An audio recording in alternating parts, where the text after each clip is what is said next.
Hi, I'm Amy Romeo and welcome to my Spring Fling Crafting event where I'm sharing a brand new spring faux leather craft for your Cricut every day for 10 days.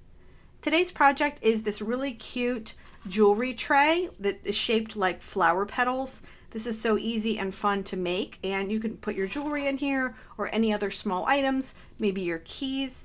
And what I love about this is that it folds flat and then you can travel with it if you'd like. So you always have something handy to put your small items in. I have this SVG available in my shop and I'll leave a link to it for you. First, let's go over the tools and materials we'll be using to make this project. So I'll be using the Cricut Maker today, and you will need one of the larger Cricut machines, either the Maker machines or the Explore machines, to make this project. This pattern will fit on the Cricut Joy Xtra, so that'll work too. It just won't fit on the Cricut Joy. So we'll be cutting the faux leather using the purple strong grip mat, and I'll use some blue painter's tape to help me get a good cut. I'll show you that. I'll also show you how to put something on the back of the faux leather. This one doesn't have anything on the back, but I'm going to show you how to press some heat transfer vinyl onto the back of the faux leather before we cut it, and that way you'll have a nice pretty finished back on your jewelry tray as well. I'll use a Cricut Easy Press to press the heat transfer vinyl onto the faux leather, but you could also use a regular heat press or even the small Easy Press Mini. It'll just take longer. Now the KamSnaps that I'm using, these little snaps that close up the jewelry tray, these I got on Amazon, and I'll have a link to all of my supplies for you. These are size 20s and they are regular length post. If you have made KamSnap projects with me before, you know that there are also extra long posts. We don't need those for this project, just the regular standard size 20 KamSnaps will do. And then usually the KamSnaps, you're able to buy them with the KamSnap pliers. If your KamSnaps don't come with the KamSnap pliers, you'll need to purchase those as well. I'll also have a cover sheet. This is a Teflon sheet, and I will use this when I am pressing my heat transfer vinyl onto my faux leather. And then you'll also need a basic weeding tool like a pin pen and also some craft scissors. Okay, so let's hop into Cricut Design Space. I'll show you this very easy pattern. We'll get it cut out, and then I'll show you how to assemble the jewelry tray. Starting with a blank canvas in Cricut Design Space, you'll click on Upload and then Upload Image, and you'll browse to where the unzipped SVG file for this project is saved on your device. Click on it to select it, and then click Open, and then Continue, and then Upload. And that's going to bring this very simple shape onto your canvas. As I mentioned, this shape will fit on any of the larger machines, so the Maker machines or the Explore machines. This will also fit on the Cricut Joy Xtra. If you did want to size this pattern down to make smaller little jewelry trays, you can absolutely do that. Just don't make it too small where these holes will get very small and it will be hard to push your little KamSnap post through. So we don't need to make any changes here. I'm going to cut it exactly as is. So I'll just press the Make It button. And we always want to toggle the mirror button on for any faux leather project because faux leather cuts in reverse. And then all I'm going to do is drag my shape away from the edges of my mat a little bit. You'll see that I'll apply some blue painter's tape around the edges to help me get good cuts. So I just want to allow for a little room for that. Click Continue. And the cut setting I'll be using is the Faux Leather Paper Thin setting. This is the standard cut setting that I use when I cut faux leather with my Cricut. Just disregard the words paper thin. You can really cut a lot of different thicknesses of material with this setting. Now, if you don't have this setting bookmarked as a favorite like I do, you can click on Browse All Materials and search for it. Keep in mind, if you're using your Explore Air 2, you'll need to turn your dial to Custom before you can find this setting when you search. So Faux Leather Paper Thin is the setting. I always choose More Pressure. And this is a reminder that we're just using the regular fine point blade that comes with the Cricut machines. Okay, so let's hop back over to my overhead camera. First, I want to show you how to press the heat transfer vinyl onto the back of the faux leather before we cut it, and then we'll cut out our pattern. Okay, so as I mentioned, the first thing I want to show you is how to press some heat transfer vinyl onto the back of our faux leather, and that way when we make our cut, the cut will go through both layers at one time and you'll get a really nice finished edge, and it's going to be a really easy way to put a finished professional look on the bottom of your little jewelry tray.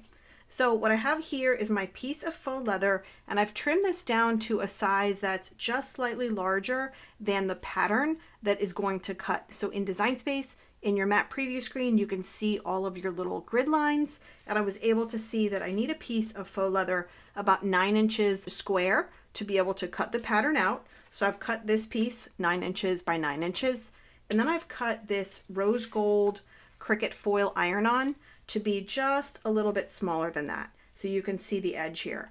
And I've put these back to back. So my faux leather is pretty side down, and this is my heat transfer vinyl shiny side up. This step is completely optional. You don't need to put it back on your faux leather. If you don't want to, you can always skip ahead. But I get a lot of questions about this, so I want to show you how to do it. Now I'm going to be using my 9x9 Easy Press. If you don't have an Easy Press, you can use a regular heat press, or honestly, you can use your Easy Press Mini. It's just going to take a lot longer. I also have a Teflon sheet, which is going to protect my surface while I'm pressing. If you don't have a Teflon sheet like this, you can use butcher paper or parchment paper. So I have preheated my Cricut Easy Press to 265 degrees, and I've set it to 15 seconds. If the heat transfer vinyl calls for a higher temperature, why I only have it set to 265 degrees, and that's just because I want to protect my faux leather from getting too much heat. So we can always increase the temperature if we need to, but we can't decrease the temperature if we've ruined our faux leather with too much heat. So 265 degrees, 15 seconds to start. You can always adjust or press again if you need to. Now I'm just going to cover this with my Teflon sheet. It's important that your heat transfer vinyl does not hang over the edge of your faux leather because it will press itself to your heat pressing pad. Now this is a Cricut 12 by 12 heat pressing pad. You're going to need to have something to protect your surface when you're pressing. Okay, so we'll cover with our sheet here. All I'm going to do is pick up my Easy Press, set it down, let it press for 15 seconds, and then I'll probably have to press it a few times just to get all the sides and all the edges.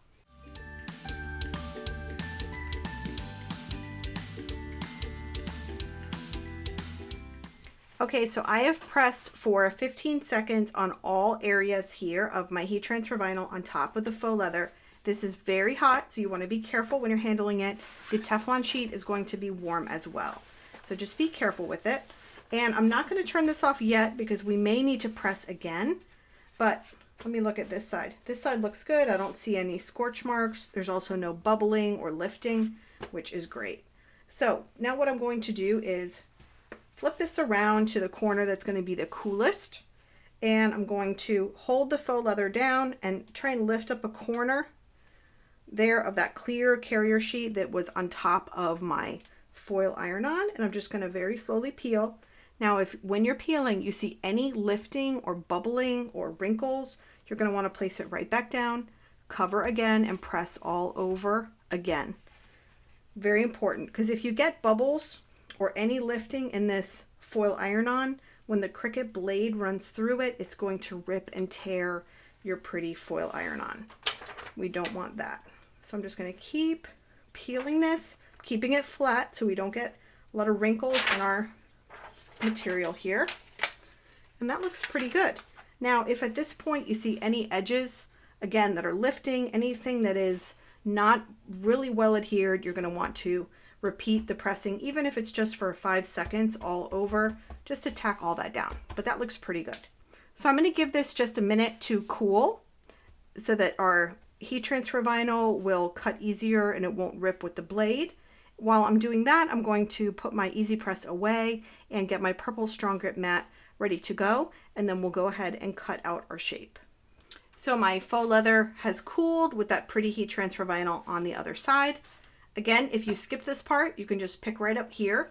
We're going to put the faux leather pretty side down on the purple strong grip mat in that spot that we saw in the mat preview screen where the shape is going to cut. I'm going to just rub it down with my fingers all over, and then I'm going to use some blue painter's tape and tape it down on all sides. This is going to help us make sure that our material doesn't move while the shape is cutting. So we already have our faux leather paper thin cut setting ready to go. So all we need to do is load our mat into the machine and begin the cut.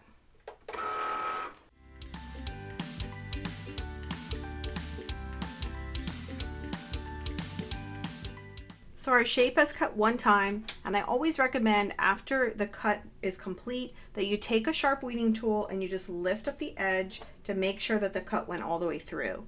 Now this pattern has these little holes here, there's 8 of them, and when we press the heat transfer vinyl on the back, it does make the holes a little bit harder to cut out all the way. So what I'm going to do is repeat the cut. Now you can repeat the cut whenever you need to. If you're cutting earrings, for example, with faux leather and you lift up your edge, and the edge is a little bit stuck, you can just rerun the cut over and over as long as you haven't unloaded your mat. So in this case, I think the cut has gone all the way through on the edges, but I want to just cut those holes one more time. So to repeat the cut, again, don't unload your mat, just press the cut button again and the cut will rerun. Okay, so the cut has run twice. I'm going to go ahead and unload the mat. And then what I want to do, just like when you're cutting cardstock with your Cricut, is you want to curve your mat away from your faux leather instead of curling your faux leather to peel it off of the mat. So I'm just going to gently do that on all sides. Now sometimes when you're cutting faux leather with the Cricut, sometimes you might get some little spots that either don't cut completely or you want to trim up. So I'm going to use my little curved scissors here and just finish off this little spot here that didn't cut. And then I'm going to want to go through and punch out all of my holes. So what I'm going to do is use my sharp weeding tool and just punch the hole, and hopefully it will punch all the way through. It punches easier when you don't have the heat transfer vinyl on it, but since we do, then I'm just going to go and take my curved scissors again and just trim up all of these little holes. So what I'm going to do now is just take a moment off camera, trim up all of these holes, check for any other little edges that I might need to trim up with my curved scissors. Then we'll come back and I'll show you quickly how to put on the little KamSnaps to assemble the little jewelry tray. So our shape is completely cut out and all of our holes are cleaned out. We're ready to go and make this into a jewelry tray with these really pretty petal shapes. So the way we do that is with these KamSnaps. These are colorful plastic snaps and they have 4 elements to each snap. So let me show you how these work. When we open this up, we have 8 holes and 4 snap points. So these 2 come together to make 1 snap, these 2 come together to make 1 snap, and so on. So let me show you for each of these snap points, there's 4 little items we need to get out of our size 20 KamSnap box. And those pieces are on this little handy guide, and I'll leave a copy of this inside the download folder for this SVG so that you have this very helpful information. So for each of these 1 point here of a snap connection, we need a cap, we need a stud, which is a piece that has little tiny bumps on the back of it, a socket, which has a big opening. So this stud here pops down into that socket opening. And then there's another cap on the bottom. So we need, for this project, we need 4 of these groupings of 4 to create our 4 different connections. So I've gone through my box already and pulled them all out. So I have 4 caps, I have 4 studs, I have 4 sockets, and another 4 caps. So the important thing to remember when we're applying these is on the pretty side of our faux leather, the only thing we want to see are caps. So on the other side is where we're going to have a stud, which is this side, a stud and a socket, a stud and a socket, a stud and a socket, and so on. So one side is all caps, the pretty side, the other side is where we're doing the actual snapping work. Okay, so let's go ahead and get started with applying our first KamSnap. So the first thing we're going to do is take one of our caps and we are going to place it through either one of the holes. I'm left-handed, so I'm going to do this side. For both of these, we're going to end up with 2 different caps. So I've got my cap there, and then you're going to pick either the stud or the socket. I'm going to go with this stud, and the stud has these little tiny bumps on the bottom. I hope you can see that. And this is what it looks like on the other side. So this part is going to poke into the socket piece. So cap on one side, stud on the other. The bumps go down. Okay. Then we're going to take our KamSnap pliers, and the black part of the KamSnap pliers always goes onto the cap. So you might need to reposition these in your hand to get them going in the right direction. All we're going to do is take these pliers and we're going to slide it over the cap and either the socket or the stud, whatever piece you're using. And when you do this correctly, you will not see the cap anymore underneath this black part. It's going to be completely covered. And on this side, your socket or your stud is going to be underneath this white piece here. You'll be able to see the edge of it, but it's not going to be sticking out. And then all we're going to do is squeeze really hard. And then you've got your cap on the outside and your other piece, in this case, the stud on the inside. So now we're going to go through and do that on all of the holes. So just, you want to pay attention and go slowly when you do this. We always want caps on the outside. And then we need, if we put a stud, this has to be a socket, and so on and so on. So I'm doing my cap. And this is why I like to have these nice and lined up. This is my socket. So just double check.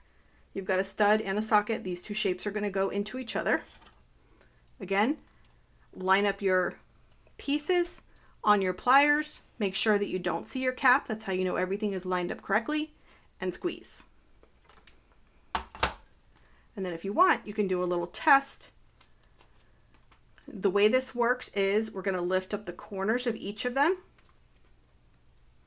and then snap them together to create that pretty petal shape. Okay, so now I'm just going to go ahead and finish putting all of our little KamSnaps on this, and then we'll have our finished product.